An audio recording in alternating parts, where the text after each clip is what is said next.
नमस्कार, आप देख रहे हैं न्यूज़ वन हिंदुस्तान। इस वक्त की खास खबरों में मैं हूं आपके साथ ज्ञान प्रकाश पांडे।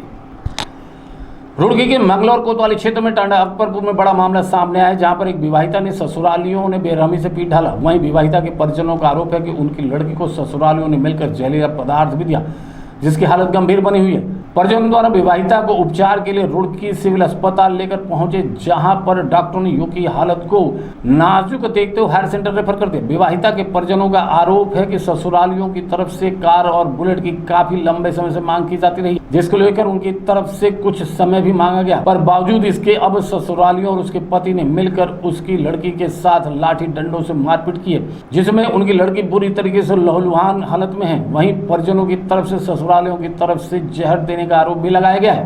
फिर मतलब 5-4 बार पहले भी रगड़ा हुआ, समझौता हो गया, भेज दिया हमने। अब सुबह जो होता मैं हमारी ताया की लड़की सामने, वहाँ से फोन आया कि आपकी बहन को छेद पीठ पे घेर रखी। तो जैसे ही हम वहाँ पहुँचे तो हमने जाकर देखा तो बाहर पड़ी, मतलब बेहोश। हमने वहाँ जाकर उठा के लाए मुझसे, फिर हम यहाँ थाने में तहरीर तूर रही थी। वहाँ से आने से थाने से जैसे ही हम बाहर निकले से होश है थोड़े बहुत। इसने कहा मुझे दवा दे रखी उसने, उन्होंने मतलब 4 साल, एक जिठानी, एक जेठ, एक देवर, एक उसका मालिक मतलब मेहताब, उन्होंने सबने छेद पीट कर उनको मुझे बाहर घेरी और दवा दी जबरदस्ती, जो बहुत जो लवे की रोड तक के बजा रखी सिर पे।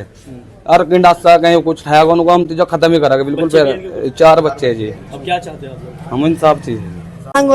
मांगो बुलेट।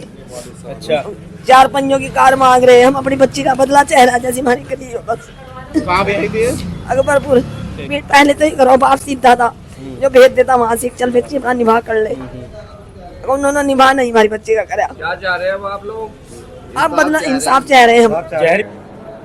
एक मरीज आया हमारे पास, जिसके परिजनों द्वारा बताया गया है कि इसे जहर दिया गया है, जिसको चोट भी लगी थी और 1.5 मंथ की प्रेगनेंसी भी बताई जा रही है उसके द्वारा, जिसमें उसका प्राथमिक उपचार कर दिया गया है। वह पुलिस को, प्रशासन को इन्फॉर्म कर दिया गया है हमारे द्वारा। साथ में ये महिला अकबरपुर ढडे की गांव की है, मंगलौर के पास की। के लिए हमने उसका सैंपल ले लिया है और उसको केमिकल एनालिसिस के लिए आगे हम लोग लैब भेज रहे हैं। अब लैब में जो भी रिपोर्ट आएगी उसके अकॉर्डिंग फिर देखा जाएगा। Bureau report, news one Hindustan, Haridwar. यदि मन में कुछ करने की इच्छा हो और मेहनत करने से भी कोई गुरेज ना हो तो व्यक्ति बड़े से बड़े मुकाम को आसानी से हासिल कर सकता है। अल्मोड़ा चितई पंत गांव की लता कर्णपाल ने अपनी मेहनत से एक बंजर भूमि को फिर से हरा भरा कर दिया। उनके इस कार्य में न केवल सराहना प्राप्त की बल्कि अन्य लोगों के लिए एक मिसाल बनकर सामने आई। लता कर्णपाल अल्मोड़ा जिले के हवालबाग ब्लॉक में चितई गांव पंत गांव में रहने वाली हैं। उन्होंने SSJ कैंपस अल्मोड़ा में मास्टर्स डिग्री और देहरादून में BEd के साथ संगीत में विरासत हासिल। करीब 15 वर्षों तक लता ने शिक्षा के क्षेत्र में अपना अमूल्य योगदान दिया और साथ ही गरीब बच्चों को निःशुल्क शिक्षा भी प्रदान की। अपने क्षेत्र में बढ़ती बेरोजगारी से लता को काफी चिंतित कर दिया था। साल 2000 में लता ने मशरूम उत्पादन का कार्य शुरू किया और पहले ही प्रयास में लगभग 25,000 का मुनाफा भी अर्जित किया। फिर अन्य महिलाओं को भी मशरूम उत्पादन का प्रशिक्षण दिया। और यहाँ मेरी खेती है, मैंने उद्यान विभाग से पॉली हाउस भी यहाँ पर लगाया हुआ है। गवर्नमेंट ने काफ़ी सपोर्ट किया है और फोकस किया है मिलेट्स पर, स्वास्थ्य के लिए भी। और मेरा भी मन था कि पहाड़ में पलायन होने के कारण मैं भी अपने खेतों में कुछ काम करूंगी तो लोगों को इससे कुछ मोटिवेशन लोगों का होगा। तो इसी वजह से मैं अपने खेतों में आई। इससे पहले मैं शिक्षण कार्य करती थी, टीचिंग लाइन में 15 साल से मैंने काम किया हुआ है। लेकिन मेरा मन था कि मैं अपने बंजर खेतों को उपजाऊ बनाऊं और मैंने बनाया भी और मुझे बहुत अच्छा पॉजिटिव यहाँ पर रिजल्ट मिला। क्योंकि सबसे बड़ी बात है कि गवर्नमेंट का सपोर्ट है, यहाँ पर पावर वीडर ले रखा है मैंने, ग्रास कटर ले रखी, सब सब्सिडी में वो मिलता है, मुझे यहाँ पर मिला और मैंने खुद यहाँ पर चलाया। और सबसे बड़ी बात यह है कि जो गवर्नमेंट हमारा अब नई टेक्नोलॉजी ला रही है एग्रीकल्चर के लिए, वो बहुत सपोर्ट करने वाली है। Bureau report, news one Hindustan, Almora.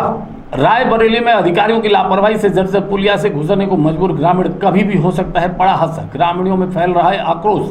मामला महाराजगंज तहसील क्षेत्र का है, जहां मऊ गांव में हनुमान सिंह का पुराना गांव को जोड़ने वाले नहर में बनी पहले से जर्जर पुलिया भारी बारिश और जर्जर हो गई। ग्रामीण किसी तरह जान जोखिम में डालकर जर्जर पुलिया से जाने आने को मजबूर हो रहे हैं। ग्रामीणों का कहना है कि अगर जल्द ही पुलिया का निर्माण नहीं कराया गया तो कभी भी बड़ा हादसा हो सकता है। ग्रामीणों ने बताया कि कम से कम 10 गांवों की लगभग 5,000 से अधिक की आबादी इस पुलिया से रोज गुजरती है, लेकिन कई बार शिकायत करने के बावजूद भी अधिकारी ध्यान नहीं दे रहे। अगर जल्द पुलिया को ठीक न कराया गया तो बड़ा आंदोलन किया जाएगा।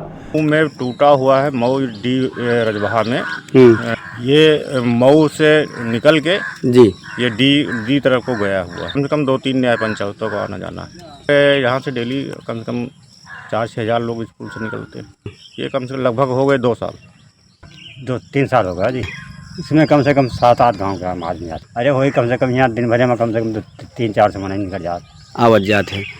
रायबरेली से महफूज सोनकर की रिपोर्ट। कोतवाली किच्छा पुलिस का कारनामा सामने आया, जिसमें चोरी गए 2 मोबाइल फोन के शिकायत पत्र को पीड़ित से बदलवा कर गुमशुदगी में तब्दील कराने के बाद शिकायती पत्र रिसीव किया गया।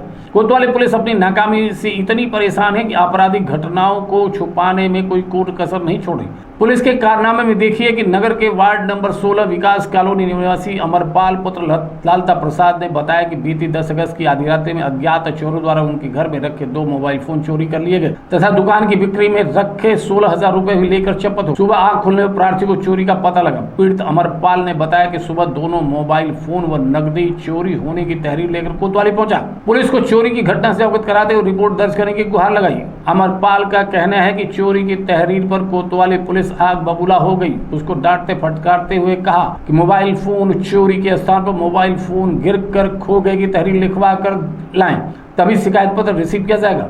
मेरे यहाँ 10 तारीख को रात को चोरी हुई थी, तो उसमें मेरे और मेरी वाइफ के दोनों फ़ोन चोरी हुए और कुछ नकदी भी चोरी हुई। जब मैं तहरीर लेके किच्छा कोतवाली पहुँचा तो उन्होंने मुझसे कहा कि ये चोरी की रिपोर्ट को बदलकर गुमशुदगी की रिपोर्ट लिखवाइए, तब हम आपकी रिपोर्ट लेंगे। मैं गया दोबारा से, मैंने गुमशुदगी की रिपोर्ट लिखवाई और मेरे फ़ोन अभी तक सर्विलांस पे नहीं लग पाए थे, तो रुद्रपुर वहाँ से SOG ऑफिस से सर्विलांस पे लगवाए मैंने फ़ोन। अभी तक कुछ पता नहीं लगाया, ना फ़ोन होगा ना पैसों के बारे में। Bureau report news 1 Hindustan Kichha Udham Singh Nagar. Uttarakhand में 38वें राष्ट्रीय खेलों के सफल आयोजन और प्रबंधन के लिए एकीकृत स्पोर्ट पोर्टल व ऐप डेवलप करने के साथ साथ स्पोर्ट प्रोजेक्ट मैनेजमेंट यूनिट स्थापित की जाएगी। यह फैसला खेलों के आयोजन से संबंधित उच्चाधिकार समिति की हुई पिछले दिनों बैठक में लिया गया। प्रतियोगिताएं देहरादून, नैनीताल, ऊधम सिंह नगर, हरिद्वार, टिहरी और पिथौरागढ़ में होनी है, जहां आयोजन स्थलों, स्टेडियम और खेल परिसरों के आसपास की सड़कों के नेटवर्क को मजबूत करने के लिए लोक निर्माण विभाग के चीफ इंजीनियर को नोडल अधिकारी नियुक्त करने के संबंध में निर्देश दिए गए। खेल मंत्री रेखा आर्या ने कहा कि राष्ट्रीय खेलों में हिस्सा लेने जा रहे प्रदेश के खिलाड़ियों के लिए विशेष प्रशिक्षण शिविर का आयोजन किया जा रहा है। खेलों के आयोजन में बीच सुरक्षा, कानून व्यवस्था, सांस्कृतिक कार्यक्रमों के आयोजन, नेशनल गेम से संबंध में प्रचार प्रसार व जन जागरूकता के लिए भी नोडल अधिकारी नामित किए जा रहे हैं। उम्मीद कर रहे हैं कि 15 अक्टूबर से लेकर 15 नवंबर के मध्य में, जिसको लेकर विभाग लगातार प्रयासरत है। केंद्रीय खेल मंत्री जी से भी हमने अनुरोध किया है। इसके साथ ही भारतीय ओलंपिक संघ की अध्यक्षा से भी इसका आग्रह किया है कि जल्द से जल्द इसकी तिथि घोषित होते हुए संभावित समय में जो है इसको कराया जाना जो है वह सुनिश्चित किया जाए। और विभाग ने जो उसकी संदर्भ में सारे साधन संसाधन, जो कि हमारे 34 गेम होने हैं, जो मैंडेटरी गेम है, उसकी पूरी तैयारी जो हम लोगों ने कर ली है, उसके परिप्रेक्ष्य में मैं स्वयं खेल मंत्री जी को भी इसकी सूचना और पत्राचार कर चुकी हूँ। भारतीय ओलंपिक संघ के साथ में भी इसका पत्राचार किया जा चुका है और मैं बहुत जल्द दिल्ली जाते हुए निश्चित रूप से उसकी तिथि के लिए पुनः आग्रह करने के लिए जा भी रही हूँ।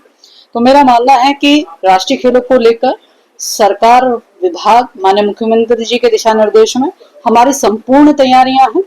अब बात आती है प्रबंधन की। निश्चित रूप से राष्ट्रीय खेल एक विभाग का योजना नहीं है। राष्ट्रीय खेल मैं समझती हूँ पूरे प्रदेश का विषय है।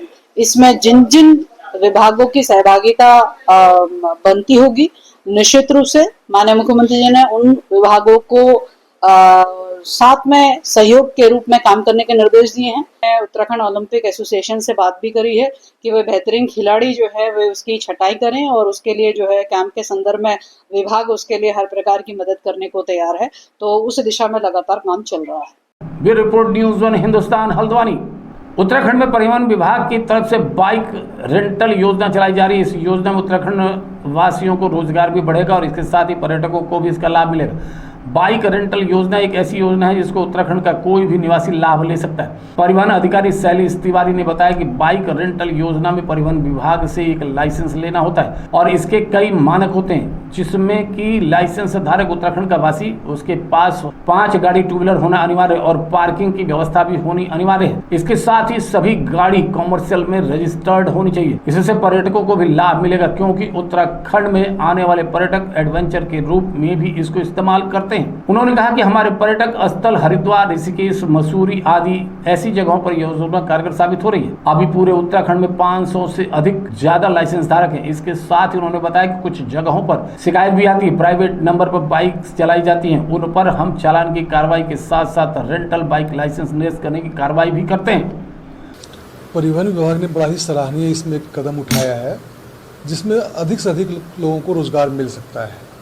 यह योजना है रेंट ए बाइक स्कीम।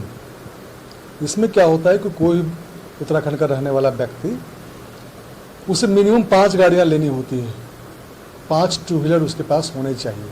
5 से ज़्यादा भी हो सकता है, लेकिन मिनिमम 5 होने चाहिए। और एक कॉमर्शियल गाड़ी रजिस्टर्ड होती है, पीली प्लेट वाली।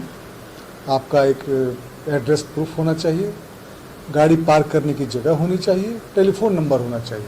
बाइक का लाइसेंस होल्डर होता है, उसका फ़ोन नंबर पे कोई कांटेक्ट करता है तो वहाँ वो आपके पास आएगा, अपना आधार कार्ड दिखाता है, ड्राइविंग लाइसेंस की फ़ोटोकॉपी भी वहाँ जमा करता है। उसके बाद रेंट ए बाइक का स्कीम वाला जो बंदा होता है, जिसने लाइसेंस ले रखा है, वो किराए पे बाइक जो किराए पे लेने वाला है उसको दे देता है। और वो व्यक्ति है कि पूरे जगह घूम सकता है, जितने दिन रहेगा उसके बाद फिर लौट करके आकर के वो बाइक वापस करता है और इसमें कुछ पैसे जो जमा करने होते हैं जमा करता है। तो bureau report news 1 Hindustan Dehradun. बने रहें खबरों में, देखते रहें न्यूज़ 1 हिंदुस्तान। नमस्कार। आप देख रहे हैं न्यूज़ 1 हिंदुस्तान।